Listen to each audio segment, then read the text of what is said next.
The night we went, looking for a ghost tank, the rain in the mountains sounded like somebody whispering on the roof of the world. It was a little after 2 in the morning, cold October in the Appalachians, when our small convoy slid off the interstate and onto a narrow 2-lane road that disappeared into tunnels of black trees and dripping branches. 2 Humvees, one in front and one in back, with an LMTV lumbering in the middle. 8 of us all told. I was in the right seat of the lead truck, headset snug over my ears, watching the mile markers appear in the headlights and vanish in the mirrors. I counted them under my breath. It kept my mind busy and my hands from shaking. Every few minutes the radio whispered a soft click of squelch in my ear. A tiny throat jan clear in the quiet outside. The cab smelled like wet leaves and diesel. The window cracked just enough for the cold to creep in. We weren't supposed to be doing anything dramatic. On paper, it was a recovery run. Some genius had managed to make an Abrams disappear from a guard motor pool before midnight, a 60-ton main battle tank, gone like somebody mislaid a set of car keys. Our tasking was simple: link up with law enforcement, confirm the asset, and stand by while the big rigs hauled it home. Recover, not engage, command had repeated. No heavy weapons, just rifles, sidearms, and a checklist. But the route they gave us did not head toward town or a major road network. It veered toward old mining land, where roads draw crooked lines through forgotten hollows and the map stops matching the ground. That was the first quiet, wrong note humming under the whole mission. The call came just after dark while I was elbow deep in maintenance checks. Little pool of light over my workbench, thinking my night would be nothing more exciting than oil changes and paperwork. Duty sergeant stuck his head in and said my name in that tone that means plans are about to die. Gear up, you're rolling. He didn't bother with details until we were in the briefing room staring at a satellite printout and a captain who looked tired and annoyed. But not surprised. An M.E. Asa is missing from the RC-Bar-TH's motor pool outside Kingsport, he said, tapping a circle on the image. Window is between Launchen Ebi and Launchen Laumbai, cameras down, power glitch, gate logs clean, tanks GPS disabled, transponders removed, comms stripped. He said it in the flat voice people use when they've already argued with someone above their pay grade and lost. There's also a lowboy trailer missing from a depot about 40 miles away, capable of hauling that weight. The idea of somebody just driving away with a tank sounded insane. But crime stopped being impossible the minute you're told it already happened. All that's left is the paperwork. He told us we were attaching to a joint recovery tasking, mixed active duty and guard. 2 Humvees to scout and secure, the LMTV stacked with heavy recovery gear, towel, bars, chains, jacks, portable lights, an EOD tech in the back for safety, in case whoever took the thing decided to leave surprises. No tank support, no close air, rules of engagement strict. We were still inside our own borders. No shooting unless someone shot first, no matter how weird it got. The last confirmed sighting was from a highway camera that caught a long flatbed rolling across a county line. No plates visible, just enough blur to match the stolen lowboy's profile. After that, the trail vanished into the dark folds of the Appalachian spine, miles of disused coal roads and private tracks that don't bother asking the GPS for permission. So we went where the captain's finger traced on the map, into that thick green smear of forest and ridgeline that covers half the state. I rode shotgun with Staff Sergeant Haynes driving. He was one of those guys who looked like he'd been born in uniform, quiet eyes, square jaw, 3 tours overseas, and a way of holding the wheel like he was listening to the road itself. I read grid coordinates, counted markers, and watched the rain paint streaks on the glass. When you're driving at night through some place that doesn't want to be seen, each mile marker starts to feel like a heartbeat. The closer we got to the ridgeline, the less my phone had to say about it. Bars dropped to 0 and stayed there. The radio stayed alive, but barely, signal bending through the hollows. That soft click of squelch kept returning, not quite in time with our radio checks, just there like a metronome, only the headset could hear. The forest grew thicker. Black trunks leaned over the road, their branches weaving together to make a tunnel that swallowed the headlights. Mist slipped between the trees, glowing in the beams like slow ghosts. Tire hiss, wiper rhythm, faint engine noise from the truck behind us. And that smell, damp earth and old fuel, the scent of places that used to be busy and had plenty of time since to rot in peace. When the map said we were close to our search area, the two-lane narrowed to something just barely wide enough for our convoy. We rolled up on a small junction where a broken sign leaned at an angle, half swallowed by vines. The GPS showed nothing. The paper map, on the other hand, had a faint line leading off toward an old coal facility and a rail spur that ran into a decommissioned mine complex. The captain's voice came over the net, clipped and thin through the static, ordering us to follow the spur road. Every instinct I had said the route was wrong. If you're stealing a tank to vanish, you head for empty highway and distance, not a dead end in the hills. But instincts don't sign the orders. So we turned. The asphalt gave way to patched gravel. The LMTV behind us started to groan and sway, its weight chewing deep ruts into the soft ground. We dropped to night vision as the fog thickened. Rain drummed on the roof hard enough to blur shapes beyond a few yards. I cracked my window again to keep myself awake, and that smell hit stronger: wet leaf mold, damp stone, and underneath it a familiar undercurrent of diesel that did not belong to our vehicles. The road twisted past an old loading yard littered with broken concrete pads and sagging conveyor frames. Our headlights swept across rusted rails jutting out of the dirt, half covered by weeds. It looked like the skeleton of something that had died a long time ago, except for the fresh track. Broad, heavy rutted, cutting deep through the mud. The spacing between them was too wide for pickups or farm equipment. You look at enough vehicle prints, you learn to measure by eye. These were heavy hauler ruts, multi-axle trailer width, the kind of thing you'd need for 60 tons of armored steel. Our convoy came to a stop near a twisted metal sign that still faintly read Mine Access Road 3. The letters flaked when the rain hit. I stepped out into the cold and sucked in air that tasted like wet pennies and old oil. The quiet was not total. Way off in the trees, a single drip kept smacking rock at a slow, even pace. Everything else, the engines, the wind, the shuffle of boots on gravel, seemed to move around that one tiny sound. Another soft click of squelch sounded in my headset, then nothing. We checked our maps again, gathered in a huddle of wet jackets and steaming breath over the Humvee hood. The lines on the page showed a spiderweb of old mining roads branching off into nowhere, half of them never digitized. Appalachia collects forgotten infrastructure the way the ocean collects shipwrecks. Perfect if someone wants to park large things in the dark and wait for everyone to stop asking questions. We spread out to look. Haynes went with me toward a small control shed near the edge of the yard. The door creaked on swollen hinges inside. The air smelled like damp paper and old grease.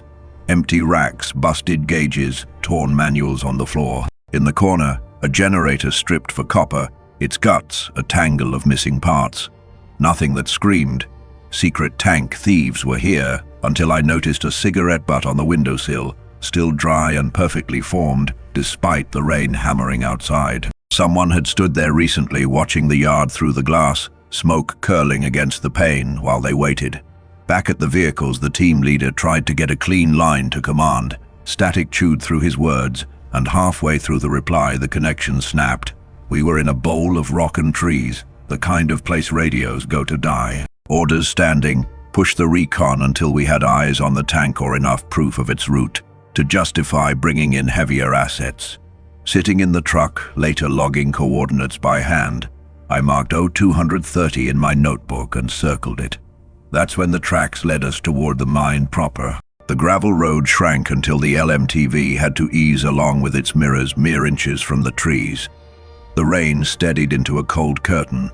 Our tires threw up fans of mud that slapped the undercarriage in thick waves. In the headlight glare, I could see where something big had turned off toward the hillside. The land rose in a slow, damp slope, and there, cut into its side, was a black rectangle braced with old timber, an entrance.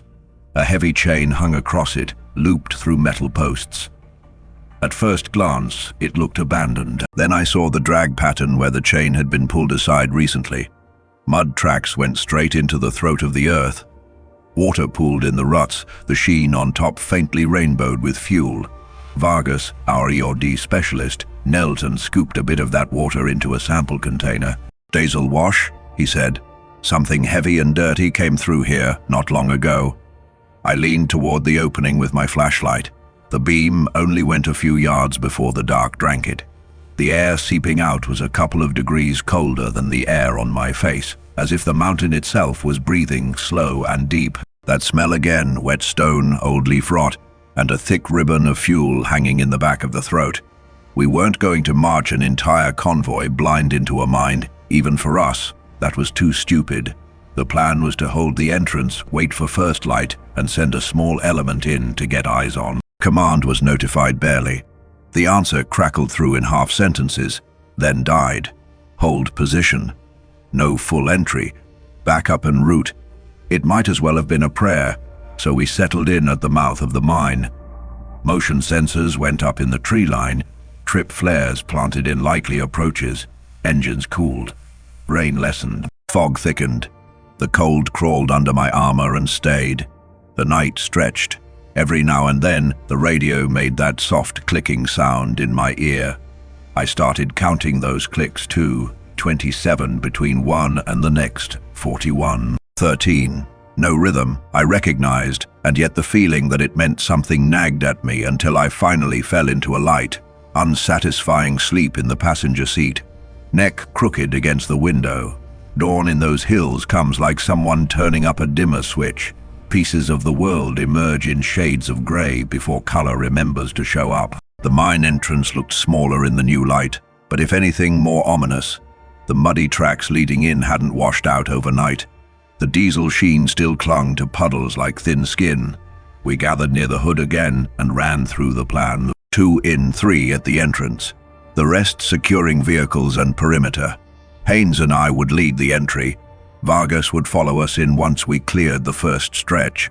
The others would stay topside and keep us tethered by radio. We stepped past the chain, boots sinking into cold mud. Inside, the mine swallowed sound. The first 30 yards were framed by old support beams darkened with age, with water dripping in slow. Fat drops from points we couldn't see. Our lights swept across the ground and caught the wide imprint of tank tracks, pressed deep in the mud. Then, about 15 yards in, those imprints simply stopped, as if the vehicle had floated away. Of course, it hadn't. The ground hardened to compacted earth and rock. No more mud, no more obvious impressions. Just the faint scrape marks of metal and the scuffs of boots. Halfway down, the smell got thicker. I could almost taste the diesel now, sour and oily. My mic clicked when I keyed it. Entrance clear to first bend. Tracks continue. No immediate hazards. The reply was a single squelch click, then silence. We advanced to where the tunnel widened into a small chamber. That's where we found the first evidence that this place was more workshop than grave.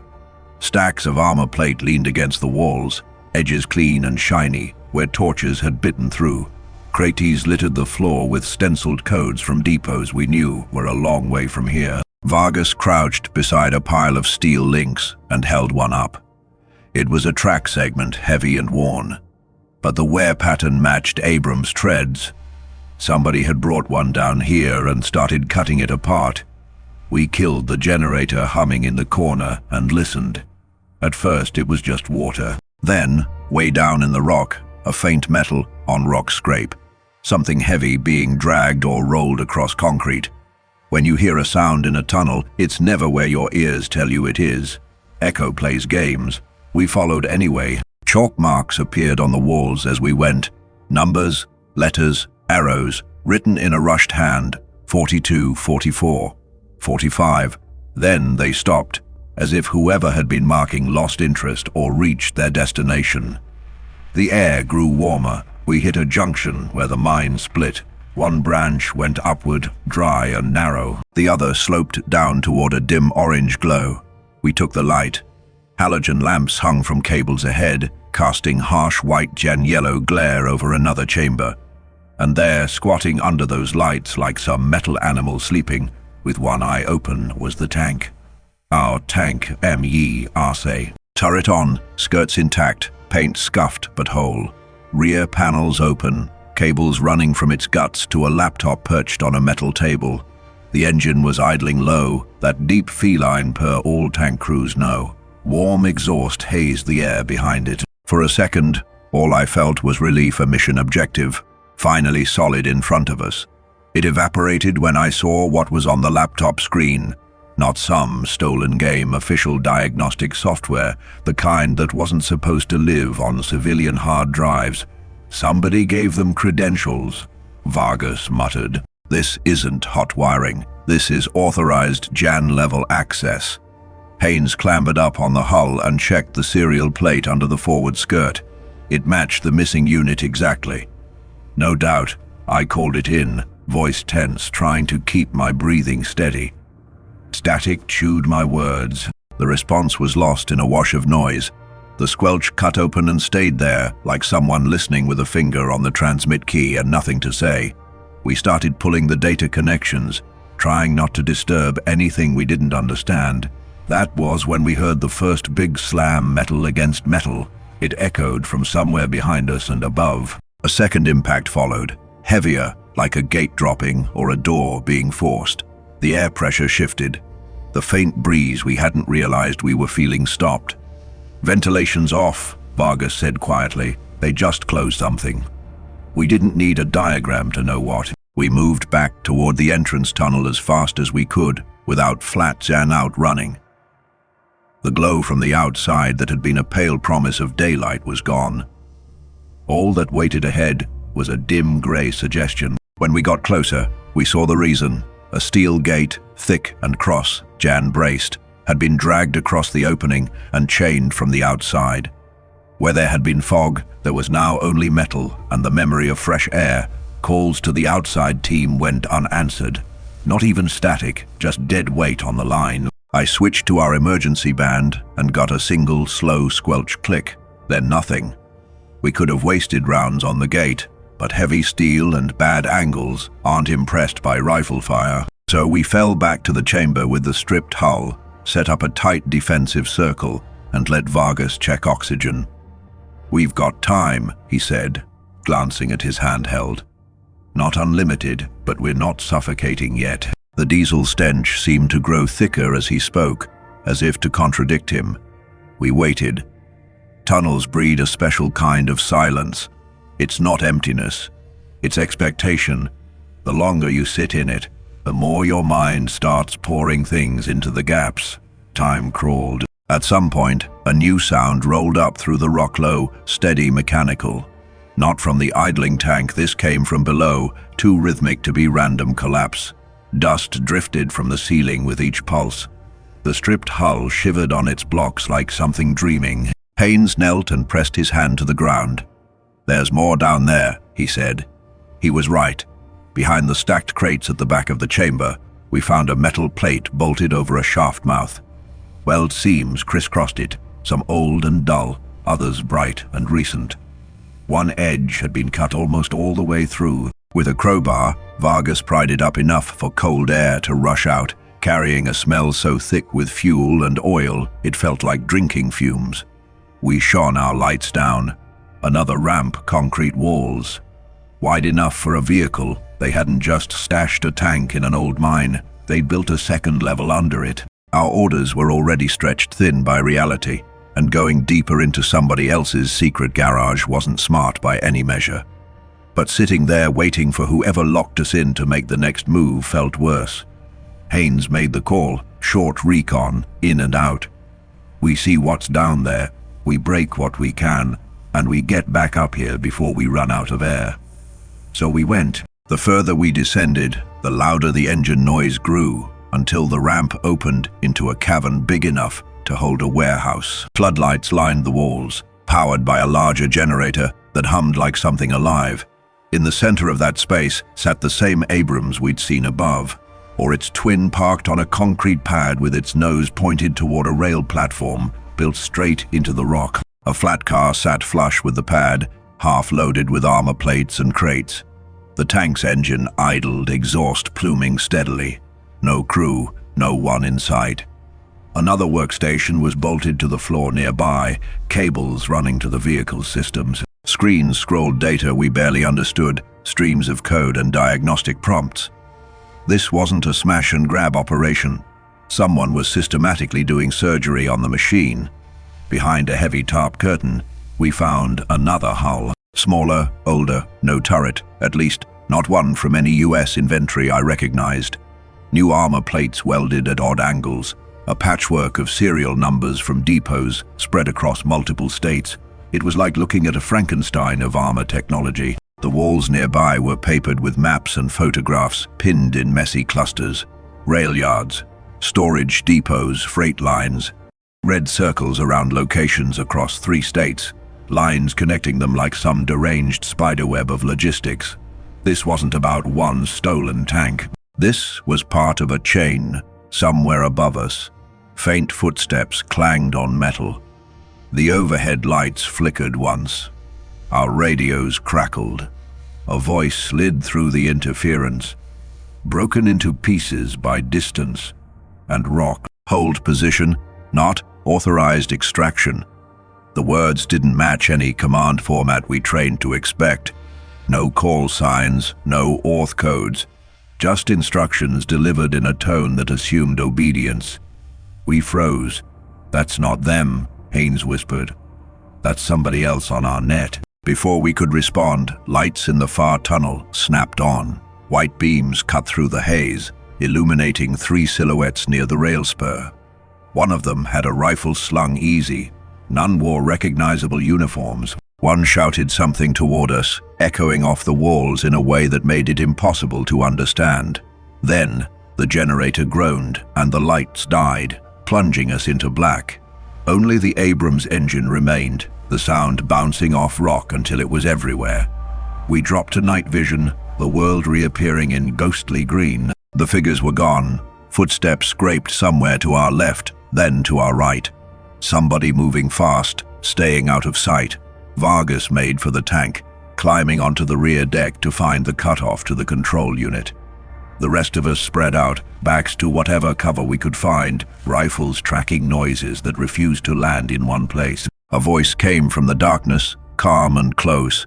"You shouldn't be here." The accent was local. The certainty was not. "Identify yourself," I called, pulse hammering in my ears. No answer. Just the tank's engine revving once, as if whoever ran it wanted to remind us which thing in the room outweighed us most. Vargas yanked a main linkage and twisted a shut-off valve. The engine coughed like something punched in the gut, then fell silent. When that sound died, the quiet that replaced it felt heavier than any noise. No one fired. No one stepped forward. Somewhere deeper in the tunnels, a smaller engine turned over. Chains clanked. Hydraulics sighed. It sounded like equipment being pulled away, maybe more gear being rerouted along rails we hadn't seen yet. We pulled back toward the ramp, deciding that if we were going to be trapped, we'd rather be trapped closer to the surface than buried under someone's secret train station. Halfway up, a faint bobbing light appeared above. I thought for a second it might be daylight slipping through a gap. Then it stopped dead, turned straight toward us, and held. A flashlight, friendly, identify. I called. The beam dipped once, then blinked twice in a pattern. Short, long, short. My stomach clenched.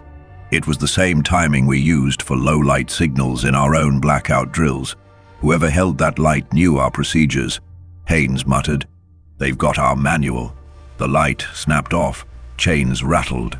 Metal scraped. A heartbeat later, the metallic crack of a gate slamming shut echoed down the ramp.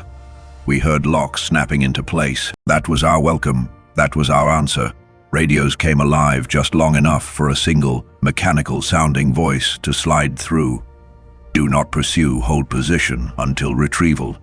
No call sign, no unit, no code, just bland authority. "That isn't command," I said. Throat dry. Nobody argued. We fell back again, grabbed every scrap of paperwork and digital evidence we could carry, and prepared for a less subtle way out. The air quality was dropping. Fans weren't cycling. Diesel smoke curled along the ceiling in thin, mean ribbons. Breathing felt like chewing on exhaust. Vargas had enough gear to improvise a breaching charge, carefully placed, small enough to blow a chain and not bring the mountain down. We climbed those steps in the dark, counting them as we went. 52 to the first bend, 82 where the tunnel leveled. Counting gave me something to hold on to that wasn't fear. At the top, pale light leaked through the edges of the gate. The outside world was still there. It was just behind steel and a bad attitude. We set the charge, stepped back as far as we could, turned our faces away. The blast was sharp and clean, more like a slammed door than a thunderclap. The chain parted. We heaved the gate open, muscles burning. Fog rushed in like a living thing, cold and wet and alive. The yard we'd left behind looked the same for about 2 seconds, then it didn't. The LMTV was gone, so was the rear Humvee. Only our lead truck remained, sitting crooked, radio mount stripped, wires hanging like veins cut too close. Mud in the yard was chewed into a mess of new tracks. No sign of the rest of our team. No flares, no brass, no shell craters, just absence. I scanned the tree line and caught movement on the ridge. 3 no, 4 figures standing still, watching us, faces half covered, clothing neutral colors, rifles slung, posture straight and disciplined. Not drunken militia, not local hunters, trained. They didn't level their weapons. They didn't come down. They just stood there like someone observing a lab experiment. Before we could decide whether to wave, shout, or aim, the radio crackled with sudden clarity. Recovery element, stand down, site secured, exit the area. Same voice as in the tunnels, same lack of identification. I asked for auth codes, silence. Then the phrase repeated, tone unbothered by our existence. Stand down, exit the area. It felt less like an order and more like a warning. You've seen enough. Go home if you want to stay breathing. We loaded what we had into the one Humvee left. Every map, every photo, every scrap of paper. The drive out of that valley was a blur of fog and slick mud, the truck sliding more than driving. At the bottom, the road split, one branch back toward the highway and safety, the other toward the rail spur we'd seen hinted at in the old maps. The captain's last garbled call before everything went dark had mentioned the spur. The glow in my chest that liked surviving told me to take the highway. Duty turned the wheel toward the rails instead. We killed headlights as we neared the track bed. The fog was so thick it seemed solid, but we could feel the ground flatten, the crunch of gravel under tires. That's when the deeper vibration hit, rolling through the bones of the truck engines. Not one, several, idling in some unseen yard ahead. The fog blinked white as floodlights snapped on. Shapes emerged like something developing in a dark room. Flat cars lined up on the track, each carrying tarped loads. Men moved between them, maybe a dozen, some in reflective vests like regular yard workers, others with rifles at low ready. On the nearest flat car, chained and ready to go, sat the Abrams we'd just seen in the belly of the mountain. Another stripped hull crouched behind it, partly hidden under more canvas. This wasn't a stash, it was a departure. I keyed the mic, calling in a visual on multiple armed contacts and the missing asset on a live rail line. Static. Then the smooth voice cut in again. Disengage, you are not cleared for further action. I could almost hear the eye roll. I ignored it. We needed somebody with an aircraft and an attitude to see what we were seeing. Nobody answered. No rotor thunder came. Haynes jerked the wheel and skidded the Humvee sideways, using it as a barricade between us and the yard. Vargas snapped open the flare gun and jammed in a red smoke round. If nobody could hear us, maybe somebody up there could at least see. He fired. The flare punched through the mist and burst above the trees, red light boiling through the cloud. Men on the ground froze. One shouted. Another ran for the lead locomotive. The tank's engine revved, as if cued. Chains rattled. Couplers clanged. They were trying to move the train out, with or without us in the way. Haynes bailed out and took a knee, bracing his rifle on the Humvee's hood, aiming for the coupling between the first two cars. I slid in beside him, 2 quick shots. Sparks sprayed, and the heavy metal link snapped, leaving the rear cars stranded. That got their attention. Shouts erupted. A few rounds snapped back, kicking up gravel near the tires, punching holes in our hood. We dropped behind the engine block, hearts hammering, listening to bullets whine off steel. Then the sound changed. The roar of the tank on the flat car deepened. Its turret began to turn, slow but purposeful, like a head turning to look for the source of an annoying sound. Only nobody was in the hatch. No crew, no visible hands on the controls. The gun barrel swung and settled in a line that did not bode well for our continued existence.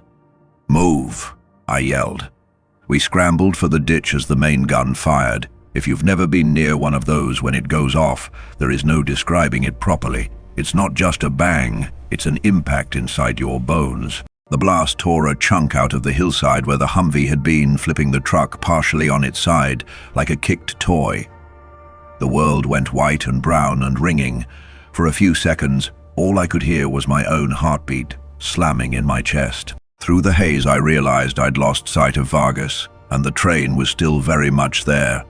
Over the ridge above the mine, more shapes rolled into view.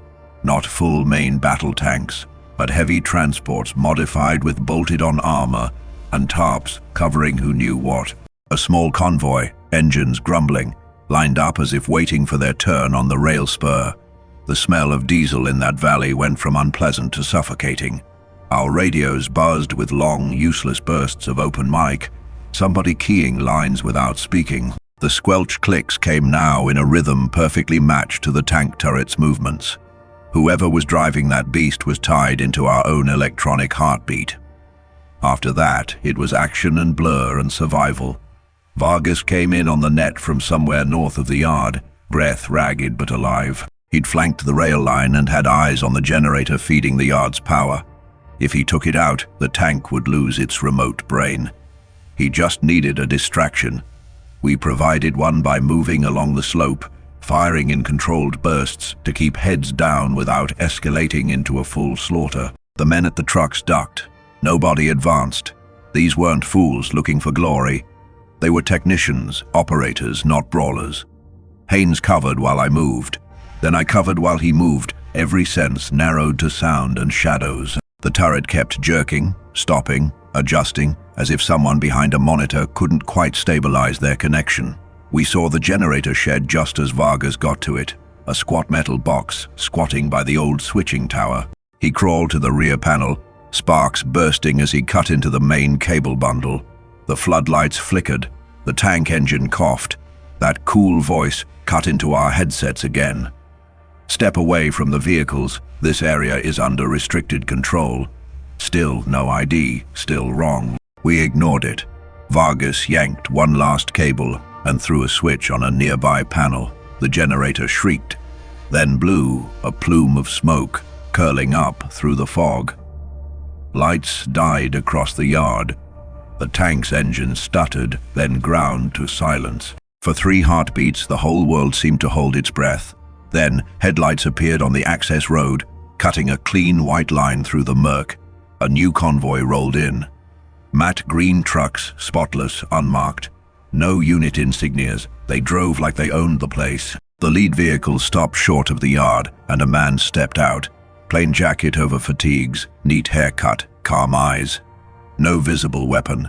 He walked toward us like he was already in charge and had been waiting for us to show up late.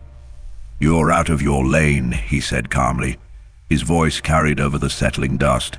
"We'll handle it from here." Haynes asked who he was, what unit, what authority. The man didn't answer. He just looked past us at the now dark train and the heat shimmer still rising from the Abrams gun barrel.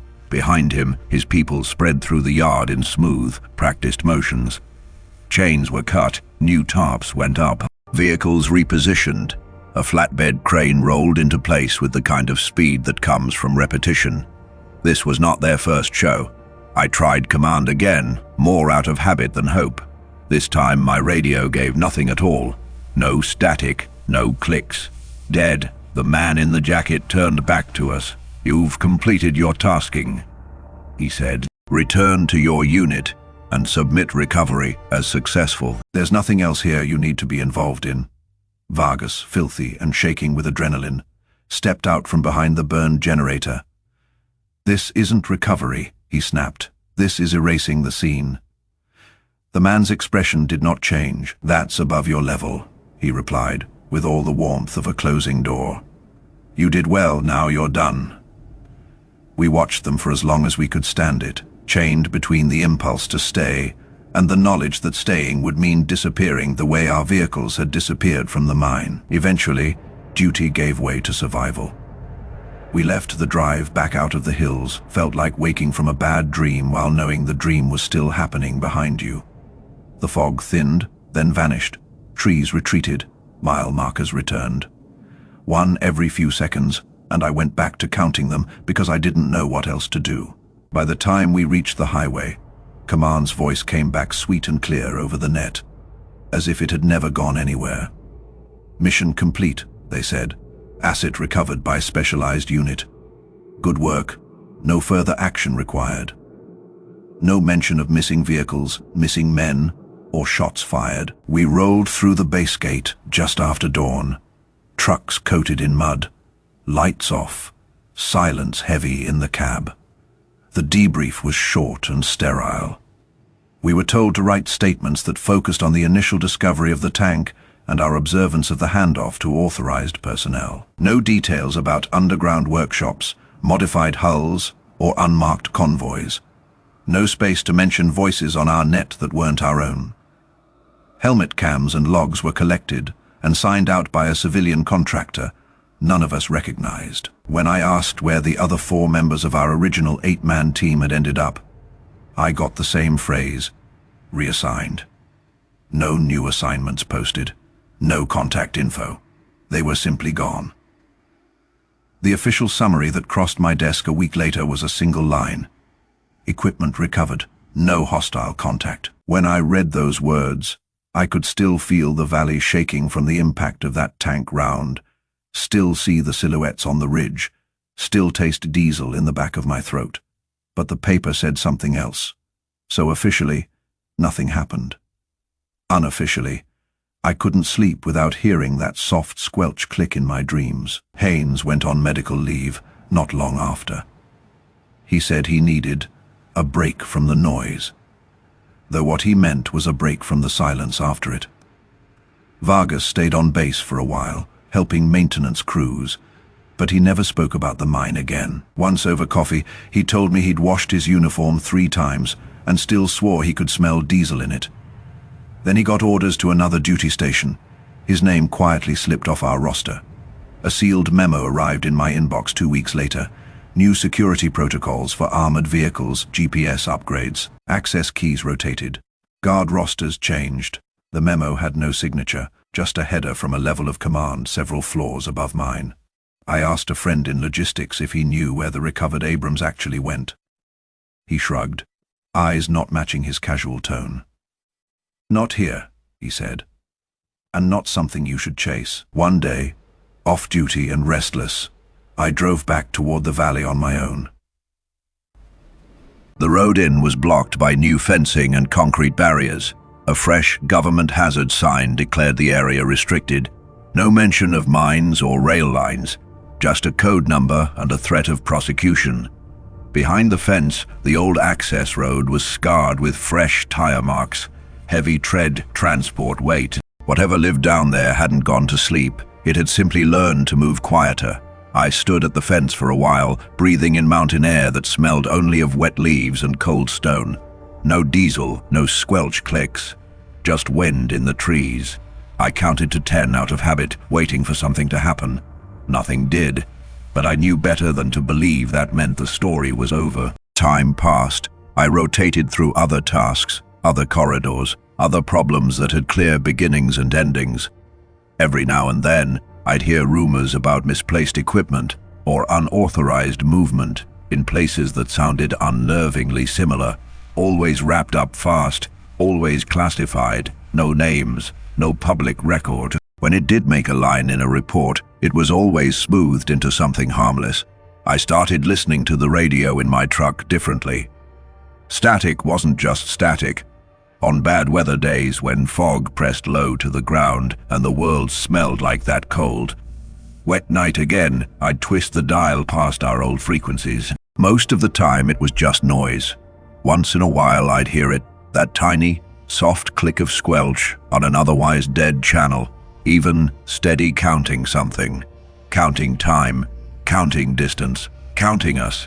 People think war stories are only about battlefields in far-off countries, tanks trading rounds in desert heat or soldiers sprinting through ruined city. But sometimes the strangest stories happen in the quiet places inside your own borders, where the official version and the truth shake hands and walk in opposite directions. What we rolled into that night in the Appalachians wasn't a firefight or a textbook mission.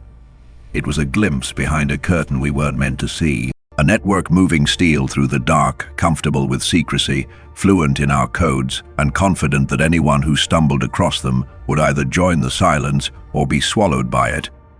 I never learned who took that tank first, or who really owned the unmarked trucks that came to claim it. The paperwork says specialized unit. My gut says something else. Maybe government, maybe not. Maybe something in between, built precisely so nobody ever has to answer questions like mine. What I do know is this: somewhere, in some valley a lot like that one, engines idle in the dark and rail lines that aren't on any current map carry loads listed as scrap or industrial equipment.